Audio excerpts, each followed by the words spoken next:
छी, ये भी कोई चाय है? ना कोई स्वाद है ना कोई रंग। अब क्या करूं मालकिन, अब मेरे को महीने का 7,000 देती है, मेरे से पूरे घर का काम करवाती है, मेरे हाथ की बनी हुई चाय पूरी बिल्डिंग पीती है। बस कोई कम पगार देता है तो उसके घर की चाय कम स्वाद देती है, कोई ज्यादा देता है तो उसके घर की चाय ज्यादा स्वाद देती है। अच्छा जी, पगार बढ़ाने से क्या फायदा? पगार बढ़ाने के बाद 15-20 दिन अच्छे से काम करती है, फिर तेरे काम करने का ढंग वापस बिगड़ जाता है। मैं तो तुझसे वैसे भी परेशान हूँ, और अब ज्यादा परेशान हो रही हूँ ये बेस्वाद चाय पीकर। अरे तो उसमें कौन सी बड़ी बात है, अभी आपकी चाय का स्वाद अच्छा हो जाएगा। बस 1-2 हजार से मेरी पगार बढ़ा दो, मैं अभी आपके लिए दूसरी चाय बनाती है। मुझे अच्छे से पता है, पिछले 5-6 दिनों से तेरा ये जो नाटक चल रहा है ना, वो सिर्फ पगार बढ़ाने के लिए चल रहा है। अब दिन तेरे है, इसलिए तेरा सुनना पड़ रहा है। बस कुछ दिन और, फिर मेरे दिन आ जाएंगे। मेरा बड़ा बेटा शादी करके एक प्यारी सी काम काज में निपुण बहू इस घर में लेकर आएगा। फिर ना ही मुझे तेरी जरूरत है और ना ही इस घर को। अरे ओ मालकिन भाई, आज तक आपकी जैसी बातें करने वाली बहुत सास आई और गई, लेकिन कांता बाई इस मोहल्ले में पहले भी थी, अभी भी है और हमेशा रहेगी। और अब रही बात आपके घर में बहू आने की, तो आजकल की पढ़ी लिखी मॉडर्न लड़कियां, उनको किधर पसंद है ये घरेलू कामकाज। क्या कल से अगर आप 2,000 से मेरी पगार बढ़ा देगी तो इसमें काम पर आएगी, नहीं तो पता नहीं और कितने दिन इस चवन्नी छाप की बकवास मुझे सुननी पड़ेगी। बस एक बार मेरा बेटा इस घर में बड़ी बहू लेकर आए, फिर मैं अपने घर की सारी जिम्मेदारी अपनी बहू को सौंप दूंगी और इस नक चढ़ी से हमेशा हमेशा के लिए छुटकारा पालूंगी।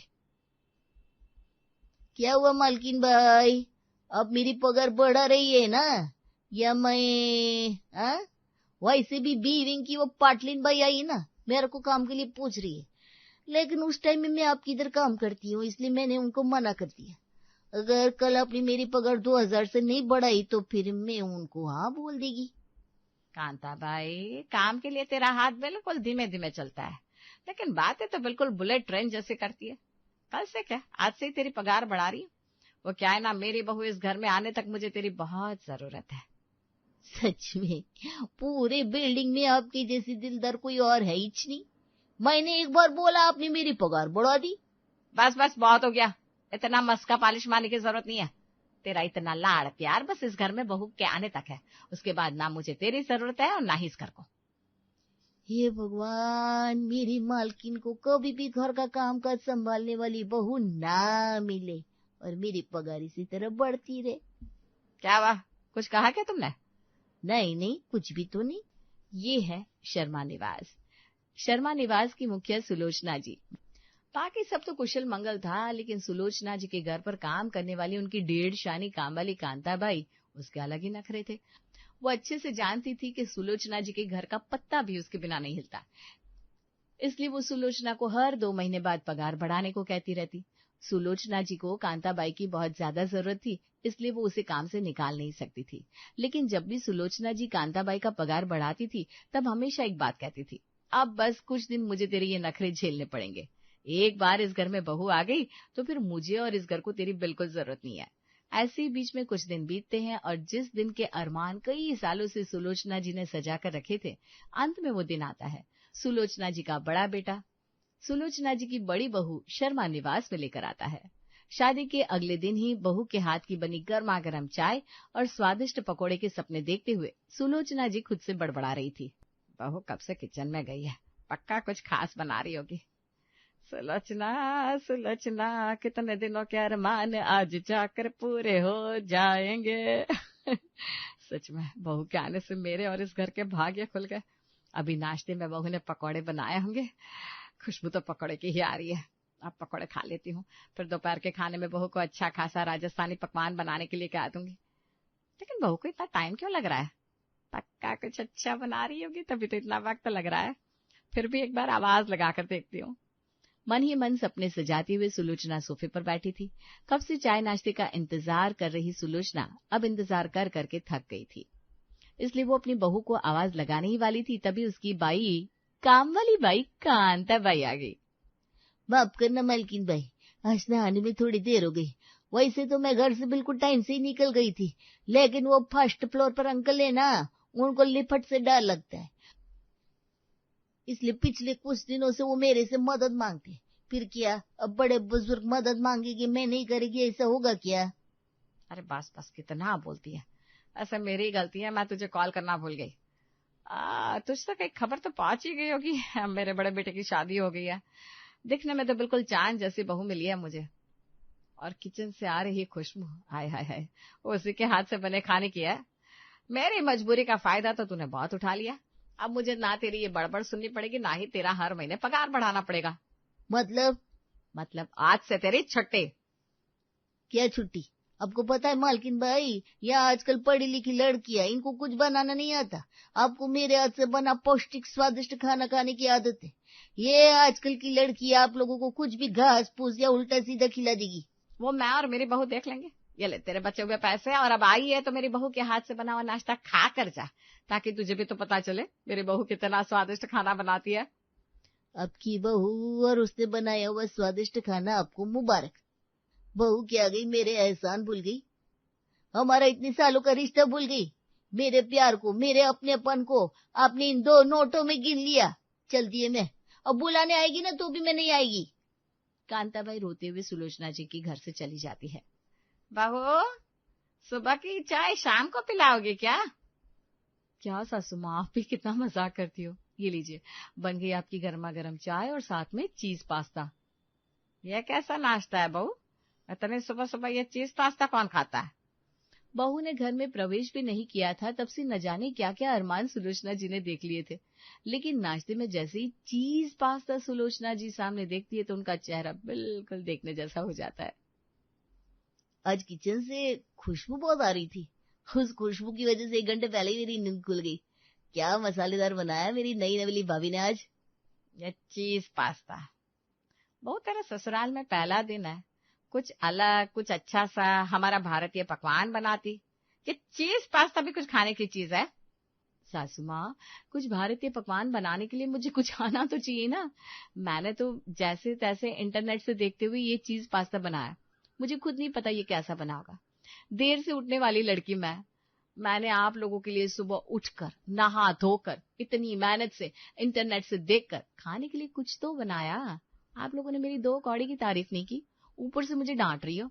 माँ सही कहती है, ये ससुराल वाले ऐसे ही होते हैं, खड़ूस कहीं के। 4 घंटे लेकर तुमने चाय बनाई, जो काम वाली कांताबाई बनाती है ना, उससे कई गुना ज्यादा बेकार है। नाश्ते के नाम पर ये चीज पास्ता बनाया जिसका एक निवाला भी खाने के लायक नहीं है, और ऊपर से तुम्हें हम खड़ूस लग रहे हैं। अरे बेटा, तुम्हारा सहारा लेकर जोश जोश में मैंने कांताबाई को काम से निकाल दिया था। लगता है अब जाकर उसी के चरण स्पर्श करने पड़ेंगे, क्योंकि ये चाय और पास्ता देखकर तो मुझे नहीं लगता कि तुम पूरे घर का खाना बना पाओगी। सामने पड़ी चाय और नाश्ता देखकर सुलोचना अपनी ही माथे पर हाथ मार लेती है।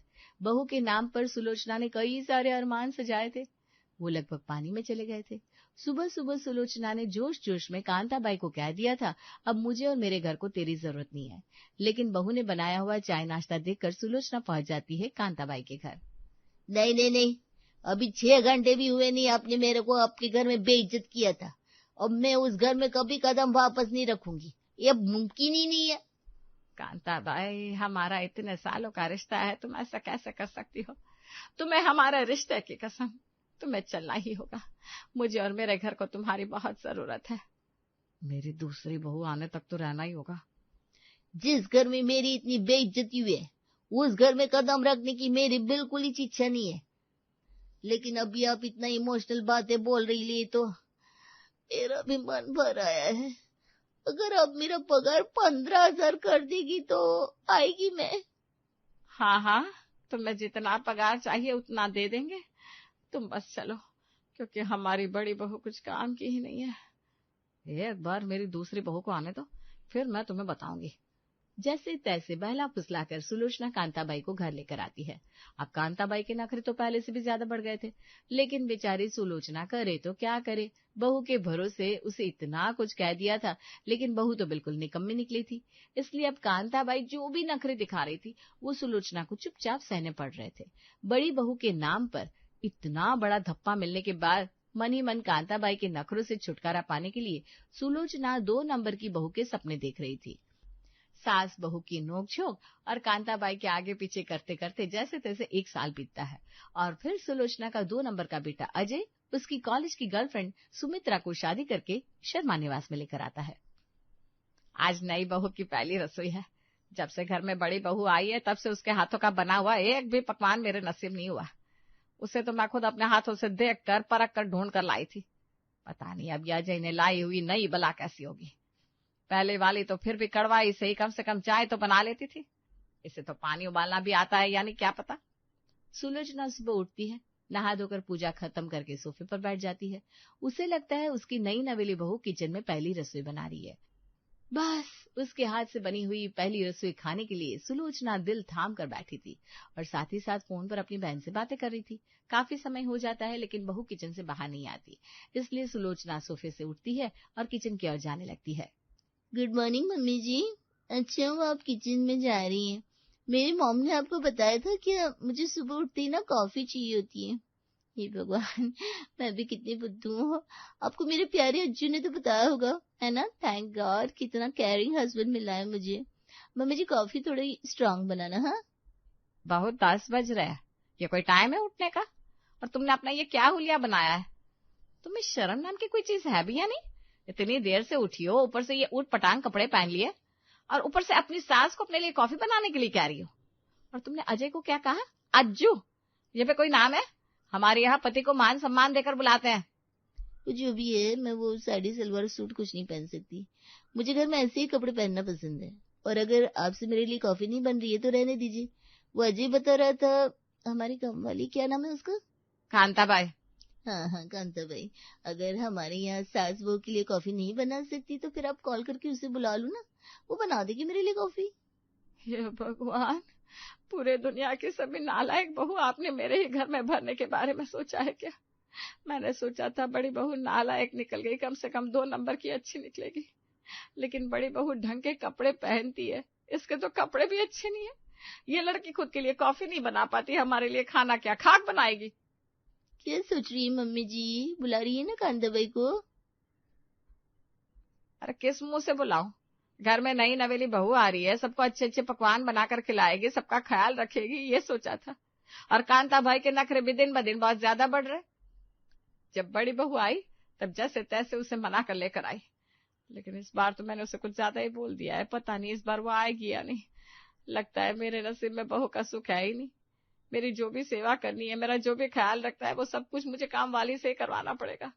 यह बड़बड़ करने से आपको चाय नाश्ता नहीं मिलेगा मम्मी जी।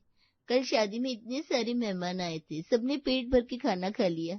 दुल्हा दुल्हन के लिए कुछ छोड़ा ही नहीं। कल भूख के मारे मुझे नींद ही नहीं आई। अब की तरह मैंने भी सोचा था घर में जिठानी है, सास है, सुबह उठती ही कुछ अच्छा सा खाने के लिए मिलेगा, लेकिन यहाँ तो सब ठन ठन गोपाल है। रिश्ता करते समय मैंने आपसे नहीं कहा था कि आप मेरे भरोसे अपनी कामवाली को निकाल दो? अब ये गलती आपने की है तो आपको ही भुगतनी पड़ेगी। जाओ जल्दी से कांताबाई को घर लेकर आओ। सुलोचना ने कांताबाई को इतना कुछ कहा था, उसके सामने जाने की हिम्मत भी सुलोचना में नहीं थी। सुलोचना बहुत ज्यादा शर्म महसूस कर रही थी, लेकिन करे तो क्या करे, उसकी भी मजबूरी थी, क्योंकि उसे पता था अगर वो सामने से कांताबाई के घर जाएगी तो कांताबाई के 2 नखरे पक्का बढ़ जाएंगे। यही सब सोचते सोचते सुलोचना कांताबाई के घर पहुंच जाती है। मालकिन आप इधर? मेरे को पता था आपको मेरी याद आएगी, लेकिन इतनी जल्दी आएगी ये नहीं पता था। क्या हुआ, आपकी दूसरी बहू भी बड़ी बहू की तरह फुसका निकल गई क्या? कांताबाई मुझे माफ कर दो, मुझे पता है मैंने तुम्हें काफी कुछ कहा, लेकिन फिलहाल तुम पिछला सब कुछ भूलकर मेरे साथ चलो। मेरे घर में पैर रखने की भी जगह नहीं है, सब भूखे बैठे हैं, बस तुम्हारा इंतजार है। ना बाबा ना, अब मेरे को बैला फूसला कर इधर से ले जाती हो, फिर आपकी बहू आती है तो आप मेरे को निकल देती हो। आपके भरोसे मैं किसी काम का हाँ नहीं बोलने वाली।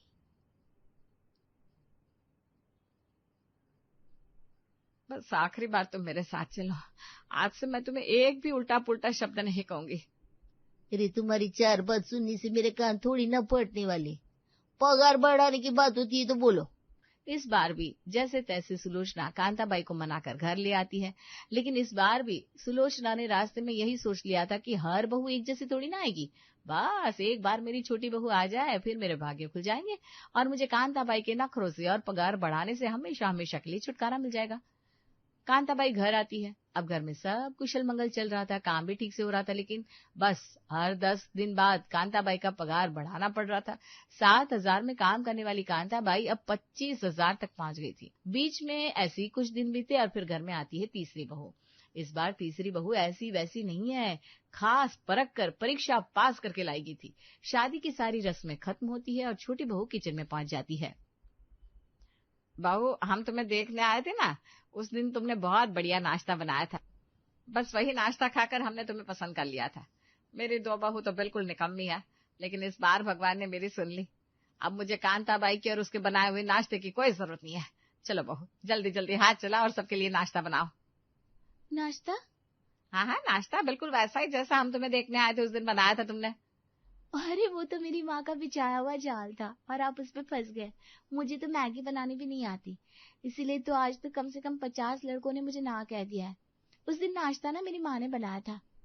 भगवान, क्या करूं मेरे किस्मत का। भगवान ने 3 बेटे दिए, लेकिन बहू एक की भी ढंग की नहीं मिली। अरे उस दिन तुमने बनाए हुए नाश्ते के चक्कर में मैंने अपनी काम वाली को फिर से काम से निकाल दिया था। लगता है अब फिर से उसी के पास जाना पड़ेगा। छोटी बहू की बात सुनकर सुलोचना अपने माथे पर हाथ मार देती है और सीधा निकलती है कांताबाई के घर। कांताबाई, अरे ओ कांताबाई, कैसी हो तुम? तुम्हें काम से निकाल दिया, लेकिन तुम्हारे बिना मेरा घर में मन नहीं लग रहा। चलो, मैं तुम्हें वापस लेने आई हूँ। आपी ने बोला था आपकी छोटी बहू बहुत अच्छा नाश्ता बनाती है, अब आपको मेरी जरूरत नहीं है। अरे नहीं नहीं, वो तो मेरी बुद्धि भ्रष्ट हो गई थी। तेरे बिना तो मेरा एक दिन भी नहीं निकल सकता। ये बात सच है। अब मेरा को बिना आपकी इतनी आदत लग गई लिए, आपके बिना मेरा भी दिन नहीं निकलता। लेकिन अब सच में आखिरी बार आ रही है। अब आपने मेरे को काम से निकाला तो मैं फिर कभी वापस नहीं आएगी। अरे नहीं नहीं, अब तो मैं तुम्हें सपने में भी काम से नहीं निकालूंगी। और पगार मेरे को 27,000 चाहिए। 7,000 मेरे काम की और 20,000 मेरी बेइज्जती के। अरे 27 क्या, 30,000 ले ले, लेकिन बस मेरे साथ चल।